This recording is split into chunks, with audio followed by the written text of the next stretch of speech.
अस्सलाम वालेकुम dear students. आज के लेक्चर में हम चैप्टर नंबर 9 एरोमेटिक हाइड्रोकार्बन्स में रिएक्शन ऑफ बेंजीन की क्लास कैटेगरी स्टडी करेंगे। प्रीवियसली हमने देखा कि रिएक्शन के एतबार से बेंजीन दो तरह के और सब्स्टिट्यूशन से हटकर रिएक्शंस परफॉर्म कर सकती है, जिसमें आपने एडिशन रिएक्शंस देखे और सेकेंडली ऑक्सीडेशन रिएक्शंस को स्टडी किया। ऑक्सीडेशन रिएक्शंस में हमने बहुत सारे फिनोमिनास को देखा था और उसमें सिंपल कंबशन का अमल था, और फिर आपने कैटालिटिक जो ऑक्सीडेशन का प्रोसेस देखा, और फिर हमने ओजोनोलाइसिस को स्टडी किया। एक और इम्पॉर्टेंट बिहेवियर है जिसमें ऑक्सीडेशन ही है ये भी, लेकिन ये होती है side chain oxidation. That is another category जो कि ऑक्सीडेशन रिएक्शंस में आती है। साइड चेन ऑक्सीडेशन की बात करेंगे तो इसका मतलब है कि आपके रिंग के साइड पर कोई जो सब्स्टिट्यूएंट अटैच है उसकी ऑक्सीडेशन होगी। तो इस बिहेवियर को देखते हैं कि ये कैसे परफॉर्म होता है। जितनी भी हमारे पास अल्काइल बेंजीन्स हैं, alkyl benzenes are readily oxidised by acidified KMnO4 और K2Cr2O7। यानी जितनी भी अल्काइल बेंजीन्स हैं, यानी ऐसी बेंजीन जिसके साथ कोई alkyl group as a substituent attach है, तो उसे हम अल्काइल बेंजीन कहेंगे। ये बहुत आसानी से ऑक्सीडाइज हो जाती हैं अगर आप एसिडिफाइड पोटेशियम परमैंगनेट यूज करते हैं या डाइक्रोमेट का इस्तेमाल करते हैं। In these reactions, the alkyl groups are oxidized, keeping the benzene ring intact. In reactions के अंदर क्या होता है कि अल्काइल जो ग्रुप है वो ऑक्सीडाइज हो जाता है, और ऑक्सीडाइज होने के बाद वो कन्वर्ट हो जाता है डिफरेंट फॉर्म्स में। जबकि रिंग पर कोई इफेक्ट नहीं होता, बेंजीन रिंग इंटैक्ट रहती है, रिमेन प्रिजर्व्ड, तो उसकी सेहत पर कोई असर नहीं होगा। सिर्फ अगर चेंज आ रहा है, अगर कोई चीज़ ऑक्सीडाइज हो रही है, तो वो बेंजीन के साथ अटैच साइड ग्रुप है, इसी वजह से इसे हम साइड चेन ऑक्सीडेशन भी कहते हैं। अब साइड चेन ऑक्सीडेशन होती कैसे है, ये एक एग्जांपल है टोलुइन की, जिसमें बेंजीन के साथ टॉप पर जो है CH3 का ग्रुप लगा हुआ है। तो हम इसे कह सकते हैं कि ये एक अल्काइल बेंजीन है। ये एक मिथाइल बेंजीन है बाय नेम, और स्पेशली इसे टोलुइन कहते हैं। और अगर आप इसकी नेचर को देखें तो ये आपके पास कुछ इस तरह से है कि अब इसमें जो रिंग है उसके साथ एक सब्स्टिट्यूएंट एक कार्बन पर मुश्तमिल अटैच है। तो अब अगर आप ऐसे कंपाउंड की, ऐसे नौइयत के कंपाउंड की ऑक्सीडेशन करेंगे, तो ऑक्सीडेशन के लिए नेसेंट ऑक्सीजन रिक्वायर्ड होती है, और 3 नेसेंट ऑक्सीजन को यूज़ करते हैं। आपको पहले भी बताया था कि नेसेंट ऑक्सीजन बहुत ज़्यादा रिएक्टिव होती है, ये फौरन से रिएक्शन करेगी। और कंडीशन ये आ कहाँ से रही है, पोटेशियम परमैंगनेट, इसकी मौजूदगी में ये काम होता है। तो क्या होगा कि ये ऑक्सीडाइज होगी, और ऑक्सीडाइज होने पर ये किस में कन्वर्ट हो जाएगी, ये CH3 के जो ग्रुप है उसको कार्बोक्सिलिक एसिड में कन्वर्ट कर देती है, और रिंग वैसे का वैसा ही रह जाता है, क्योंकि इस बेंजीन रिंग के साथ COH ग्रुप अटैच हो रहा है, कार्बोक्सिलिक ग्रुप अटैच हो रहा है। तो इसे हम स्पेशली बेंजोइक एसिड कहते हैं, और साथ क्या बन रहा है, प्लस वाटर। ये चीज़ आपके अंडरस्टैंड करने की है कि आपने प्रीवियसली चैप्टर नंबर 8 जब आप अल्केन्स के बारे में पढ़ रहे थे, तो वहाँ आपको इन डिटेल कैटालिटिक ऑक्सीडेशन में ये बात क्लैरिफाई करवाई थी कि अगर कोई अल्केन होगी तो उसको ऑक्सीडाइज करेंगे तो वो पहले अल्कोहल बनाएगी उतनी ही कार्बन वाली जितनी ही कार्बन वाली अल्केन है, फिर उतनी ही कार्बन वाला अल्कोहल फर्दर ऑक्सीडाइज होकर एल्डिहाइड या कीटोन बनाता है, depending on the nature of the alcohol. फिर एल्डिहाइड हो या कीटोन हो, वो फर्दर ऑक्सीडाइज अगर हो तो वो एसिड बना देते हैं। यानी 3 स्टेप्स, एक दफा ऑक्सीडेशन हुई तो आपके पास अल्कोहल बनी, दूसरी दफा ऑक्सीडेशन हुई तो आपके पास एल्डिहाइड बना, और तीसरी दफा ऑक्सीडेशन हुई तो कार्बोक्सिलिक एसिड बना। तो इस तरह से यहाँ पर आप देख सकते हैं कि ये 3 ऑक्सीजन देने का मकसद कि इस ग्रुप को एक दफा ऑक्सीजन मिलेगी तो ये अल्कोहल में बदलेगा, फिर ऑक्सीजन मिलेगी नेसेंट तो ये एल्डिहाइड में कन्वर्ट हो जाएगा, फिर ऑक्सीजन मिलेगी तीसरी तो ये एसिड में कन्वर्ट हो जाता है। तो इस तरह से इसकी यूटिलाइजेशन होती है। डिपेंड करता है कि हमारे पास कंडीशंस जो है थोड़ा बहुत वेरी करेंगी जैसे जैसे चेन इलोंगेटेड होगी। तो ये आपने वो ट्रेन याद रखनी है कि ऑक्सीडेशन का सफ़र अल्काइल से एसिड में कैसे कन्वर्ट हो गया। तो वो ट्रेन अगर आपको रिमेंबर है तो आप ये चीज़ बहुत आसानी से समझ सकते हैं। अब इसी चीज को बुनियाद बनाएं तो ये एक टेस्ट भी है, test for alkyl benzenes. Whatever the length of an alkyl group may be, it gives only 1 carboxyl group. आपकी अल्काइल ग्रुप की चेन लेंथ जितनी मर्जी लंबी हो जाए, इसने हमेशा एक ही कार्बोक्सिल ग्रुप बनाना है। More over the colour of the KMnO4 is discharge, Therefore, this reaction is used as a test for alkyl benzene. साथ ही साथ कि अभी आपने देखा कि अल्काइल ग्रुप की चेन जितनी मर्जी कार्बन पर मुश्तमिल हो, इसने एक ही कार्बोक्सिल ग्रुप बनाना है और साथ ही साथ KMnO4 का कलर भी डिस्चार्ज करेगी और इसीलिए इस नेचर की बदौलत इसे एज अ टेस्ट यूज किया जाता है अल्काइल बेंजीन्स की डिटर्मिनेशन के लिए। तो अब हम आगे देखेंगे इस चीज को कि ये जो length of an alkyl group में be gives one carboxyl group, ये कैसे जस्टिफाई हो रहा है। तो इजाफी कार्बन के साथ क्या होगा, तो आप ये देख सकते हैं अब हम इथाइल बेंजीन ले रहे हैं जिसमें एक कार्बन पर मुश्तमिल अल्काइल ग्रुप नहीं है, दो पर मुश्तमिल है। और अब आप इसमें जो नेसेंट ऑक्सीजन देंगे, 2 कार्बन है तो डबल देंगे और KMnO4 आपके पास as a agent, oxidising agent इस्तेमाल होगा। होगा क्या कि ये जो रिंग है वो वैसे का वैसा इंटैक्ट ही रहेगा, लेकिन इन दोनों में से एक ही कार्बन आपके पास कार्बोक्सिलिक एसिड में कन्वर्ट होगी, बाकी जो इजाफी कार्बन है वो कार्बन डाइऑक्साइड और वाटर के कंटेंट्स बनाने में इस्तेमाल हो जाती है। लिहाजा चेन में जितनी मर्जी कार्बन ऐड होती जाएं, कार्बोक्सिलिक एसिड एक ही बनेगा और बाकी जो इंग्रेडिएंट्स होंगे वो वाटर और कार्बन डाइऑक्साइड की तादाद को बढ़ा देंगे। तो ये हमारे पास बेंजोइक एसिड ही प्रोड्यूस हो रहा है। तो इसमें भी आपने देखा कि बेंजोइक एसिड बना, जब आपने मिथाइल बेंजीन यानी टोलुइन से काम किया तो तब भी बेंजोइक एसिड बना। आप जब भी किसी अल्काइल बेंजीन को ऑक्सीडाइज करेंगे तो वो बेंजोइक एसिड तो मस्ट बनाएगा। तो ये आपके पास थी साइड चेन ऑक्सीडेशन। अब यहां से एक मुतल्लिका क्वेश्चन आ जाता है, बड़ा ही important. How will you differentiate between benzene and toluene? आप बेंजीन और टोलुइन में कैसे डिफरेंशिएट कर सकते हैं? पहले तो इन दोनों की नेचर को देखने के लिए आप लाइन हैं, पहले तो इन दोनों की नेचर को देखने के लिए आप लाइन लगा लें, एक तरफ बेंजीन लिखेंगे एक तरफ टोलुइन। बेंजीन के बारे में जहन में रहे कि बेंजीन आपके पास अल्काइल नेचर नहीं रखती, कि इसके साथ अल्काइल ग्रुप अटैच नहीं है, जबकि टोलुइन एक अल्काइल बेंजीन है। तो बेंजीन क्योंकि इसका रिंग बड़ा स्ट्रांग होता है, इंटैक्ट होता है और extensive delocalisation of electronic cloud होती है बेंजीन की, तो ये KMnO4 के साथ आसानी से ऑक्सीडाइज हो ही नहीं सकता। लिहाजा किसी स्ट्रांग जो है कंडीशन की जरूरत है। तो आपने प्रीवियसली ओजोनोलाइसिस के साथ साथ कैटालिटिक ऑक्सीडेशन में पढ़ा कि बेंजीन के नेचर को ब्रेक करने के लिए, उसको ऑक्सीडाइज करने के लिए हमें वेनेडियम पेंटॉक्साइड की कैटालिस्ट की जरूरत होती है। तो हम बात कर रहे हैं यहाँ पर KMnO4 की, तो बेंजीन इसके साथ टेस्ट नहीं देगी। तो आप सबसे पहले मेंशन करेंगे it does not give KMnO4 test and pink colour of KMnO4 is not discharge. Colour भी डिस्चार्ज नहीं करेगी क्योंकि टेस्ट नहीं दे रही, तो कलर कैसे डिस्चार्ज कर सकती है? कलर डिस्चार्ज नहीं करेगी। तो बेंजीन में आप 3 नेसेंट ऑक्सीजन, KMnO4 एरो के बाद आप नो रिएक्शन लिख देंगे।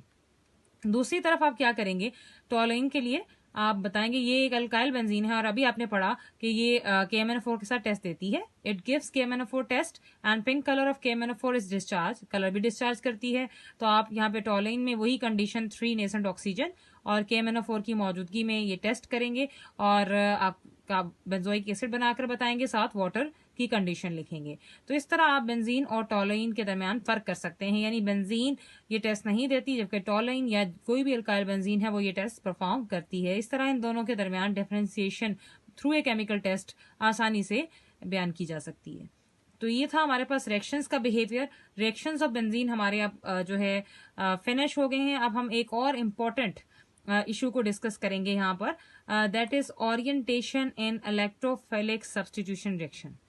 अब जो आपने प्रीवियसली रिएक्शंस पढ़े कि जो बेंजीन के रिएक्शंस होते हैं इलेक्ट्रोफिलिक सब्स्टिट्यूशन रिएक्शंस, ये आसानी से दे सकती है और फेवर करती है, प्रेफर करती है देना। तो उसमें ओरिएंटेशन क्या होगी? अब ओरिएंटेशन क्या चीज है? ओरिएंटेशन कहते हैं डायरेक्शन को, इन सिंपल वर्ड्स। अब पहले इसकी डेफिनेशन को पढ़ लेते हैं ताकि जब मजीद हम आगे डिस्कशन करें तो हम इस चीज को समझ सकें कि ओरिएंटेशन का मतलब असल में क्या होता है। ओरिएंटेशन क्या है? The process of determination of position of new substituent in already substituted benzene is called orientation in benzene। यानी ये एक ऐसा डिटर्मिनेशन का प्रोसेस है कि आपके पास एक बेंजीन में पहले से सब्स्टिट्यूएंट मौजूद है, पहले से एक ग्रुप की हुकूमत है बेंजीन के में के रिंग के साथ वो अटैच है। तो आने वाले के लिए यानी न्यू सब्स्टिट्यूएंट जब ऑलरेडी मौजूद सब्स्टिट्यूएंट की मौजूदगी में आएगा तो उसकी पोजीशन, उसमें मौजूद पहला सब्स्टिट्यूएंट डिसाइड करेगा कि आने वाले को किस जगह पर वो जगह देगा। इस चीज का नाम ओरिएंटेशन है। This is called orientation in benzene. Simply कि आपके जो है एरिया में बेंजीन के जो 6 कार्बन हैं उसमें किसी भी एक कार्बन पर अगर कोई ग्रुप पहले से मौजूद है तो नेक्स्ट आने वाला सेकंड जो ग्रुप होगा वो फर्स्ट की नेचर के अकॉर्डिंग किस रिंग में किसी भी पोजीशन पर जाकर अटैच होगा। इस चीज को ओरिएंटेशन कहते हैं, इस चीज को कहते हैं डायरेक्शन देना, इस चीज को कहते हैं डायरेक्टिव इफेक्ट। यानी इसी चीज को हम कहते हैं कि ऐसे ग्रुप्स, ऐसी नौइयत की जो आपको डायरेक्शन दें। तो ये एक सिंपल सी चीज है कि आप जो है ओरिएंटेशन को अब आप देखेंगे कि ये कैसे काम होता है। तो इसमें सबसे पहले बिहेवियर चेक कर लेते हैं। When an electrophilic substitution reaction takes place on benzene ring, जब भी electrophilic substitution reaction benzene ring पर होता है, we get only one mono substituted benzene. हमें सिर्फ और सिर्फ एक ही मोनो सब्स्टिट्यूटेड बेंजीन मिलती है। यानी पहला सब्स्टिट्यूएंट जब भी ऐड होगा सब्स्टिट्यूशन रिएक्शन में तो वो एक ही मोनो सब्स्टिट्यूटेड बेंजीन बनाएगा। उसकी वजह क्या है? Because all the 6 positions in the ring are equivalent. क्योंकि रिंग में आपके पास 6 कार्बन है और 6 की 6 कार्बन की पोजीशन रिंग के एतबार से इक्वलेंट है, एक जैसी है। जहां पर भी आप पहले सब्स्टिट्यूएंट को अटैच करेंगे वो पोजीशन 1 कंसिडर होगी और वो एक ही आपके पास एग्जिस्ट करती है। तो आप इस मैनर में देखते हैं क्योंकि रिंग स्ट्रक्चर है, रिंग में तमाम इक्विलेंस ही है हर तरफ। अब इसी चीज को आप रिएक्शन में देख सकते हैं कि ये बेंजीन का रिंग है और उसमें प्लस एक्स पॉजिटिव यानी इलेक्ट्रोफाइल हम ऐड करना चाह रहे हैं। तो ये इलेक्ट्रोफाइल आकर टॉप कार्बन पर अटैच हो गया और हम इसे कह रहे हैं कि ये मोनो सब्स्टिट्यूटेड बेंजीन बना दी है इसने। We get only one mono substituted benzene because all the 6 position in this benzene are equivalent. तो ये आपके पास पहली जो है यहाँ पर आ जाती है कंडीशन कि जब पहला सब्स्टिट्यूएंट ऐड होता है। अब हमने देखना है कि सेकेंडली ये काम कैसे होता है। सेकेंड नेचर को देखा जाए तो हमारे पास however the introduction of a second group into the ring may give 3 isomeric die substituted products ortho, meta and para. सवाल पैदा होता है जब सेकेंड ग्रुप रिंग में आता है तो उसे 3 आइसोमेरिक डाई सब्स्टिट्यूटेड प्रोडक्ट्स जो है बनानी पड़ती हैं, एक ऑर्थो पोजीशन की, एक मेटा पोजीशन की और एक पैरा। तो ये देखें जी, मोनो सब्स्टिट्यूटेड बेंजीन है, इसमें अब आप second substituent Y plus add करेंगे तो ये पहले से जिसकी हुकूमत है उसकी मर्जी के ताबे होगा, उसकी डायरेक्शन पर ये अपने आप को अटैच करेगा किसी भी कार्बन के साथ जो X चाहेगा। तो X की नेचर जिस तरह की भी होगी उसके अकॉर्डिंग ये Y, उसमें 3 पॉसिबिलिटीज हैं कि एक आपके पास प्रोडक्ट हो सकती है कि ये जो सेकेंड सब्स्टिट्यूएंट है ये ऑर्थो पर आकर बैठ जाए तो ये कार्बन 1 और 2 का कॉम्बिनेशन बन जाएगा, और ऑर्थो पर नहीं तो ये मेटा पर अटैच हो जाए तो ये 1-3 का कॉम्बिनेशन बन जाएगा, और अगर मेटा पर भी नहीं तो पैरा पर अटैच हो जाए तो ये 1-2-3-1-4 कार्बन का कॉम्बिनेशन बन जाता है। तो ये डाई सब्स्टिट्यूटेड बेंजीन्स हैं ये सब। यानी सेकंड सब्स्टिट्यूएंट जब भी आकर अटैच होता है तो डाई सब्स्टिट्यूटेड बेंजीन बनती है। तो उसकी कंडीशंस 3 ही होती हैं, ऑर्थो, मेटा और पैरा। अब सिंपली पहले ये चीज देखी जाती थी कि on chance basis 40% ortho, 40% meta and 20% para di substituted products are expected. कि चांस बेसिस पे कहते थे कि ये जो दोनों, ये आप देख सकते हैं लोकेशंस, आपने ऑर्थो, मेटा और पैरा की लोकेशन पहले भी समझी हुई है चैप्टर के स्टार्ट में। तो उसमें आपने ये देखा था कि ये दोनों पोजीशन ऑर्थो, मेटा और पैरा की लोकेशन पहले भी समझी हुई है चैप्टर के स्टार्ट में। तो उसमें आपने ये देखा था कि ये दोनों पोजीशंस आपकी ऑर्थो पोजीशंस होती हैं, इनका 20% चांस है जो कलेक्टिवली यहाँ पर 40% है। इसी तरह अगर आप मेटा की बात करें तो ये पोजीशन मेटा है और ये पोजीशन मेटा है, दोनों 20% हैं तो कलेक्टिवली 40% इन्हें भी हम काउंट करेंगे। पैरा की बात करते हैं तो फर्स्ट पर तो लगा हुआ है आपका सब्स्टिट्यूएंट, इसके ऑपोजिट जो पोजीशन है वो पैरा पोजीशन है जिसका 20% चांस है जो आप यहाँ पर देख सकते हैं। तो ये चांस बेस पर कोई जो है सब्स्टिट्यूएंट अटैच हो जाता है किसी भी ग्रुप पर, ऑर्थो पर, मेटा पर या पैरा पर। लेकिन हम अगर एक्चुअल बात करें कि एक्चुअली कैसे काम हो रहा है, एक्चुअली अगर आप देखें, but the actual di substitution of benzene does not follow this principle of chance. लेकिन एक्चुअली जब सेकंड सब्स्टिट्यूएंट बेंजीन रिंग में आकर अटैच होता है तो ये चांस थ्योरी पर वो जो है इन्हिसार नहीं करता। उसके लिए बाकायदा रूल्स हैं जो हम आगे देखेंगे। For example, Meta chloro nitrobenzene is the main product of the following halogenation reaction. ये है नाइट्रोबेंजीन, और नाइट्रोबेंजीन में आप क्लोरीन डाल रहे हैं, मतलब आप इस कंपाउंड की हैलोजिनेशन करने जा रहे हैं। हैलोजन की कंडीशन होती है कैटलिस्ट की फेरिक ट्राइक्लोराइड। अब क्या होगा कि ये जो मेटा क्लोरो नाइट्रोबेंजीन है वो कैसे बन रही है कि आपके पास पहले से नाइट्रो ग्रुप मौजूद है तो उसने जो नेक्स्ट इनकमिंग क्लोरो है वो आकर मेटा पर लग गया और यहाँ से जब हाइड्रोजन निकली तो उसने यहाँ के एक Cl को लेकर HCl बना दिया है। अब जो प्रोडक्ट हमारे सामने है, हम इसे कह रहे हैं कि मेटा पर क्लोरो है, तो मेटा क्लोरो, पहले से ये रिंग जो है नाइट्रोबेंजीन है, तो ये मेटा क्लोरो नाइट्रोबेंजीन बनी है जब आपने नाइट्रोबेंजीन की हेलोजिनेशन की है। इसके बरक्स आप एक और कंडीशन भी देख सकते हैं। On the other hand, a mixture of orthochloronitrobenzene and parachloronitrobenzene is obtained from the nitration of chlorobenzene. और अगर आप इसके बरक्स कंडीशन देखें कि आपके रिंग में नाइट्रो की जगह क्लोरो ग्रुप लगा हुआ है और इसलिए आपको हम इसे क्लोरोबेंजीन कहेंगे। और अब आप इसकी करने जा रहे हैं नाइट्रेशन। नाइट्रेशन कैसे होती है? जब आप नाइट्रिक एसिड का इस्तेमाल करते हैं, उसको ऐड करते हैं और कैटलिस्ट के तौर पे सल्फ्यूरिक एसिड का मिक्सचर भी यूज होता है, दोनों के 2 मॉलिक्यूल्स इस्तेमाल होंगे। तो इस सूरत हाल में प्रोडक्ट्स हमें जो है डिफरेंट मिल रही हैं। अब वही क्लोरोबेंजीन के साथ जो नाइट्रेशन क्योंकि हो रही है तो नाइट्रो ग्रुप रिंग में इंट्रोड्यूस होगा। वो नाइट्रो ग्रुप एक प्रोडक्ट में ऑर्थो पर जाकर लग रहा है और क्या बना रहा है? Ortho chloro nitrobenzene. और दूसरी कंडीशन में वही आपके पास नाइट्रो पैरा पर आकर अटैच हो रहा है और बना रहे हैं पैरा क्लोरो नाइट्रोबेंजीन और साथ 2 वाटर के मॉलिक्यूल्स जनरेट हो रहे हैं।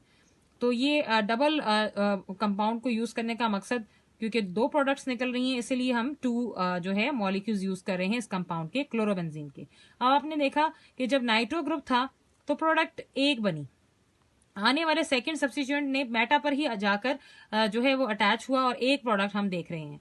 लेकिन जब क्लोरो का ग्रुप हमारे रिंग के साथ अटैच था तो नौयत डिफरेंट होगी, नेचर डिफरेंट होगी ग्रुप की, तो 2 प्रोडक्ट्स बन रही हैं। अब आने वाला जो सेकंड सब्स्टिट्यूएंट है वो ऑर्थो पे भी जा रहा है, एक प्रोडक्ट बना रहा है और एक प्रोडक्ट पैरा वाली बना रहा है। तो हमें mixture of ortho and para की प्रोडक्ट्स मिल रही हैं जब हम क्लोरोबेंजीन की नाइट्रेशन करते हैं। तो यहां से सवाल पैदा होता है कि इन ग्रुप्स में जो पहले से ऑलरेडी सब्स्टिट्यूटेड बेंजीन के जो ग्रुप्स हैं उनमें कुछ खास है, वो ओरिएंटेशन का सबब है। अभी अपने स्टार्ट में डेफिनेशन देखी, the process of determination of the position of a new substituent to the already substituted benzene, उस चीज को हम of the position of a new substituent to the already substituted benzene, उस चीज को हम ओरिएंटेशन कहते हैं। यानी पहले से मौजूद थे ये नाइट्रो क्लोरो के ग्रुप्स और इनकी मौजूदगी, इनकी नेचर ने आने वाले को अपने हिसाब से जगह दी रिंग में। तो नाइट्रो वाले ने मेटा प्रोडक्ट बना दी और क्लोरो वाले ने ऑर्थो और पैरा प्रोडक्ट बना दी। तो यहां से सवाल उठता है कि हमारे पास डिफरेंट ग्रुप्स होते हैं। अब हम देखेंगे कि वो ग्रुप्स कैसे किस तरह के होते हैं। It means that the group present in the mono-substituted benzene ring has the directive effect and thus determines the position or orientation for the new incoming groups. इसका मतलब है कि जो मोनो सब्स्टिट्यूटेड बेंजीन रिंग पर पहले से already मौजूद है ग्रुप, उसका डायरेक्टिव इफेक्ट होता है, वो डायरेक्शन देता है, वो सलाहियत रखता है डायरेक्शन देने की। एंड दस डिटर्मिन्स द पोजीशन और orientation for the new incoming groups, और वो आने वाले को पोजीशन यानी ओरिएंटेशन देता है कि वो कहां पर जाकर रिंग में अटैच होगा। Thus on the basis of the directive effect groups are divided into 2 types, यानी इसी डायरेक्शन के इफेक्ट पर, इसी ओरिएंटेशन इफेक्ट पर ग्रुप्स को 2 हिस्सों में बांटा गया है। एक ortho and para directing groups और दूसरे हैं मेटा डायरेक्टिंग ग्रुप्स। इनके बारे में तफसीलन हम नेक्स्ट में देखेंगे। आप कुछ एमसीक्यूज देख लेते हैं एक्सरसाइज के। Third MCQ, which of the following acid can be use as a catalyst in Friedel Crafts reaction? A option है AlCl3, बी ऑप्शन है HNO3, सी ऑप्शन है BeCl2, डी ऑप्शन है NaCl। तो aluminium trichloride is the best option, right option, जो कि आपके पास catalyst के तौर पर फ्राइडल-क्राफ्ट रिएक्शन में यूज होता है। फिफ्थ की बात करें, among the following the compound that can be most readily sulphonated is? A option है टॉलाइन, बी ऑप्शन है बेंजीन, सी ऑप्शन है नाइट्रोबेंजीन और डी ऑप्शन है क्लोरोबेंजीन। तो इसमें आपके पास जो इजीली सल्फोनेशन कर सकता है वो है टॉलाइन, क्योंकि ये रिंग को और जो है फिजिबल बनाता है। इस चीज का आपके पास जो है कॉन्सेप्ट आप आगे जो जब इन ग्रुप्स को पढ़ेंगे तो मजीद समझ जाएंगे कि टॉलाइन, जिसमें बेंजीन रिंग के ऊपर CH3 लगा होता है, वो ज्यादा इफेक्टिव क्यों है सल्फोनेशन के लिए। वो ज्यादा इलेक्ट्रोफिलिक नेचर का रिएक्शन कर सकता है, इसकी नेचर है, इसमें CH3 ग्रुप है, वो रिंग को सपोर्ट करता है कि ज्यादा इलेक्ट्रोफाइल आकर उस पर हमला कर सकें। ये थे कुछ एमसीक्यूज। अब क्वेश्चन नंबर 6 है relevant, what is meant by the terms? ये हम टर्म्स पढ़ चुके हैं रिएक्शंस के अंदर। एरोमेटिक आपने स्टार्ट में देखा कि क्या होता है, एरोमेटिक नेचर किसे कहते हैं, और फिर आपने सेकेंडली ऑक्सीडेशन के अमल को देखा। थर्ड है जी सल्फोनेशन का प्रोसेस, सल्फोनेशन की डेफिनेशन लिखें, साथ एग्जाम्पल कोट करें। और ऑक्सीडेशन की भी आप डेफिनेशन लिखेंगे, साथ एग्जाम्पल कोट करेंगे। एरोमेटिक की भी डेफिनेशन लिखेंगे और साथ एग्जाम्पल लिखेंगे। फोर्थ पार्ट है नाइट्रेशन। नाइट्रेशन की भी आप फर्स्ट डेफिनेशन लिखेंगे, फिर इसकी कोई एग्जाम्पल लिख देंगे, जैसे कि आपने जनरल रिएक्शंस पढ़े हैं। और फिफ्थ में हैलोजिनेशन का प्रोसेस है, इसको भी आपने डिटेल में पढ़ा कि हैलोजिनेशन का अमल क्या होता है, और कोई भी रिएक्शन हैलोजिनेशन वाला आप बेंजीन के रिस्पेक्ट से शो करेंगे, जो इस चीज को रिफ्लेक्ट करेगा कि ये हैलोजिनेशन क्या होती है, किस तरह से कंपाउंड में हैलोजन ऐड होते हैं। तो this is all about for today. और मज़ीद जो है इसके जो कॉन्सेप्ट्स हैं उनको अच्छी तरह ज़हन नशीन करने के लिए बार बार रिटन प्रैक्टिस कीजिए। अपने जो टॉपिक्स की उनको बुक से भी सर्च कीजिए और साथ लेक्चर्स भी लीजिए, ताकि आपको आसानी हो। Best of luck.